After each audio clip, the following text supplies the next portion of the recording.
This is Ask GMBN, where we try and answer your mountain bike related questions. And if you've got any questions, any smart ones, silly ones, whatever, hashtag Ask GMBN in the comments below and we'll try to get to them. Exactly. So the first question is from IFTY. GMBN, would you recommend me getting a 6mm Allen key? I can't find any need for it on my bike. Do you think it's essential? Don't use them that much, 6mm. I would say probably more common on a full suspension bike for doing the linkages, things like that. I've used it for pedals. Yeah, Shimano pedals, I think you can use them on. So I guess if your bike doesn't have any 6mm Allen keys, then you don't need one, but I would have one probably. Yeah, just let it kick about in your toolbox. Yeah. Might come in handy. Next question comes from Vibe Tom 1. In World Cup downhill, why do the racers always do a little manual before the finish line? I think because they're super stoked and they didn't get a puncture and they probably bet they're split from the last one, and yeah.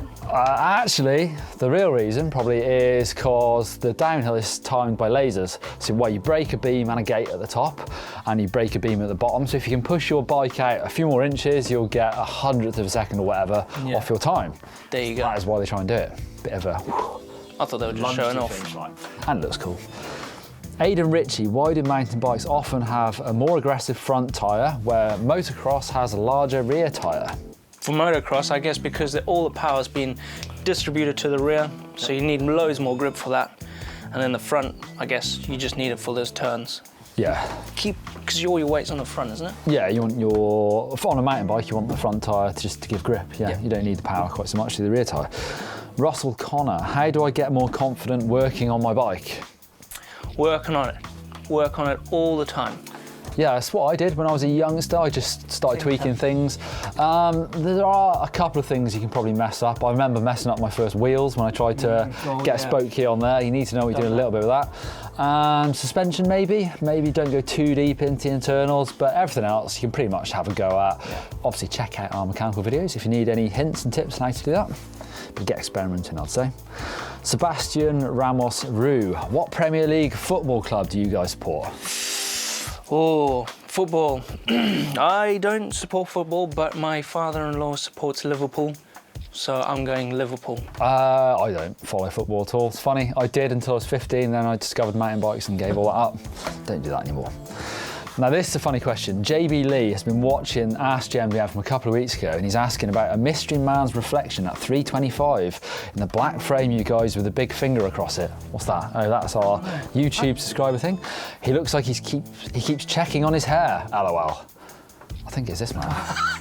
Maybe. Stood behind the camera. Maybe. Okay, Shred Minister. Shred Minister, nice. Yeah, nice name. Can you wash your bike too much? I would say yes, because the more you wash out all that grease from your bearings, just everywhere.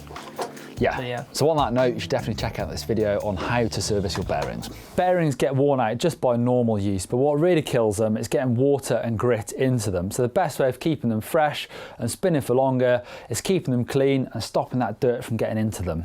Some bearings are sealed, others not so. Right, next question comes from Chris Colucci. Does riding clips versus flats affect your ability to manual without dropping your heels and such? Oh, I've never ridden clips. I've always ridden flats. So I don't know this answer. I would say it shouldn't, as long as your cleats are in the right position. You find if your cleats too far forward in the shoe, you'll ride really flat, so your feet will stay like that. If you move your cleats back in the same position you would ride with your flat pedals on shoes, shoes on pedals, that's going to dip you more heels down and that should make the manual feel exactly the same. So if it doesn't feel the same, check your cleat position. It's all about cleats. Right, trail dogs. The ex-gamer, do you think having a trail dog is a good idea? I would say no, because I've never had one, so no, I don't have any. I would say I don't know. I've got dogs. I would say it depends on the breed of the dog. I know lots of my friends actually have sort of really active dogs, like sheep dogs, things like that. Would be great. Oh, they'd be good. I've got boxers. They're a bit big and heavy, and they're a bit old now, to be honest. But I would find they would hurt themselves trying to keep up with me, like cut their paws and things like that. So I didn't think it was that great. But depends on the dog, I suppose. Yeah. And if you want a trail dog, get the right breed of dog. Yes, top dog advice. Sam Taylor, he's having problems with his rear shock. When he lifts the back wheel of his bike off the floor and puts it back down, there is play. The bike is only 3 months old. It doesn't know if he's caused the problem or if they generally wear out that quick. Bushings. That's what I would think, yeah. It depends on the bike. Some bikes wear out the bushings in the shock. Is it bushings or is it bushes? Bushings? Leave us the answer down below. I never know. Both sound good, but I'm not sure. But they do wear out, and basically they just press out of the shock. So I would say that's probably what is worn out there. Jake Allen, when taking your bike abroad, how do you do the airport part, sorry? Do you have to tell them you're bringing a bike with you and book it on? Yes, preferably when you're booking your plane ticket, you're booking sporting luggage, but it comes under big sporting luggage, so that's like surfboards, but there is a specific one that says bicycle. Yes, top of bike. Click that one. And check out our video on how to pack your bike in a cardboard box for flying. So firstly, we're going to try and remove the bulky items to make the frame nice and small to go in the box. You should take the pedals off first. It's a little bit easier when you've got the cassette and the back wheel installed in the bike. It's quick fire. Whoa! Last week wasn't that quick with Hans Ray, but this week... Well, he is a trials rider, it's not a bicycle. Oh, exactly, yeah. Right, Robert Koch, where did the 180 video go? We lost it and I forgot how to do 180s and I've been learning them. Basically half a 360. You should bring me along next time for some tips. It's coming very soon. Ron Rye, hi guys, can I use a full face dirt bike helmet for downhill mountain biking? Can you? Yes. Yes, they're very protective, they're probably a bit heavy and maybe not quite as ventilated, but yeah, lots of downhillers use them. Ollie O'Sullivan, can you use pegs to carry people on a mountain bike or does it break your bike? Or depending on what system you've got. You can get the old school cheap bolt hubs. They can fit pegs on. Yeah, modern quick release, something like that I wouldn't. It's going to bend it. So yes and no. Yes and no. Enric van Tichelen, do you guys have Instagram? I have Instagram, @ZimBlake. Neil Donahue, 13 maybe, and Global Mountain Bike Network has Instagram, so yeah, check us out on there. MTB Hacker, he's got the Scott Genius LT, like me. He's got the geometry flip chip that goes from one head angle to the next, 66.8 to 66.3. How do you know when it's best to use this feature to get the most out of different trails I go to? Well, I'll answer that, 'cause I've got a bike. I would say I leave it in the slackest most of the time, unless I'm doing a long cross-country ride and I put it up in the steep, because that raises my bottom bracket so I can pedal over things. But only on epic rides I do that. The rest of the time, have it in slackest. That's it. Correct me if I'm wrong. Fire away, Neil. Right, the first video comes from the Flannel crew. Ooh. This is Peter sending the creek gap. That's a cool step up. Oh! That was pretty close.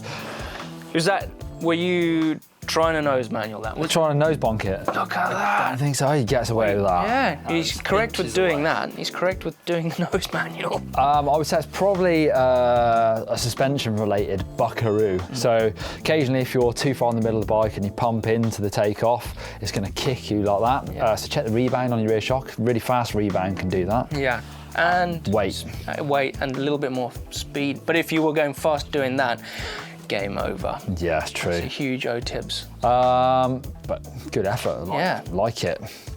Well done. Okay, next one comes from Sebastian, and he tried this double out for the first time. So he's getting the speed downhill around the berm. Yeah. Local trail. And hitting this double. So obviously with double, you've got to clear the gap. He cleared it. Cleared the gap. Cleared it. So what? I would say technique-wise, if you look in slow-mo. Yeah, his feet. Yeah, so he goes really toe down, doesn't he? Yeah. And using your feet to pick up the back wheel, and you can see that once you're in the air, your seat is right underneath your bum. So if you needed to go any bigger, say if you're going to case jump, then you're kind of screwed because you've not got any space. Yeah. So get used to using your hips. So standing up and forward to lift the back wheel would be my top tip. Don't use your feet. Exactly. But nice one. Keep sending your videos to ask@gmbn.com. We'll check them out and we'll give you some advice if we think we can help you out. Well, that's it. Keep sending in your questions. Leave them down below or using the hashtag. Love answering them. Brilliant. If you haven't done already, click on this GMBN logo to subscribe. Totally free. Oh, and click down here to watch presenter challenges. It's a good one. Click over here for a step-by-step guide to bunny hop. Oh, and don't forget to give us a thumbs up like. Oh. See you next week.